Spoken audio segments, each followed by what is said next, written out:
Pertama, saudara, dua pengendara sepeda motor meninggal dunia setelah kendaraan yang dikemudikan terlibat laka lantas di kawasan Lamtamot, Kecamatan Lembah Selawah, Aceh Besar. Proses evakuasi salah satu korban berlangsung hingga 5 jam karena tertimpa besi yang dibawanya. Setelah proses evakuasi hingga 5 jam, personil gabungan dari kantor SAR Banda Aceh akhirnya berhasil mengevakuasi Batman Goltum, supir truk yang terlibat kecelakaan di Kampung Lamtamot, Kecamatan Lembah Selawah, Aceh Besar, Jumat sore.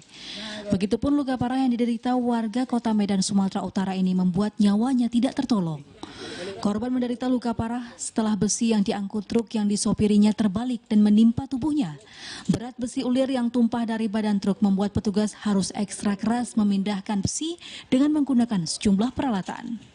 Kecelakaan berawal saat truk yang disopiri Batman warga Gang Setia Helvetia Timur mengalami remblong saat tiba di kawasan Lamtamot. Kondisi ini membuat sopir hilang kendali dan menabrak satu unit sepeda motor yang dikemudikan Yusri, mahasiswa asal Kabupaten Aceh Utara yang datang dari arah Banda Aceh. Kami menerima informasi pada pukul 10.30 dari anggota Polres Aceh Besar yang melaporkan kejadian tersebut. Selanjutnya kami segera mengirimkan satu tim rescue lengkap dengan peralatan ekstrikasi untuk melakukan evakuasi. Dihubungi terpisah, Kasat Lantas Polres Aceh Besar Ibtu Krisna Widianto mengatakan Yusri yang merupakan mahasiswa salah satu perguruan tinggi di Banda Aceh turut meninggal dunia dalam peristiwa ini. Kedua korban telah diserahkan kepada pihak keluarga setelah sempat dilarikan ke Rumah Sakit Indrapuri Aceh Besar. Keduanya akan dimakamkan di kampung halaman masing-masing.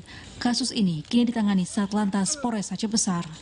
Dari Aceh Besar, Arman Konadi, TVRI Aceh melaporkan.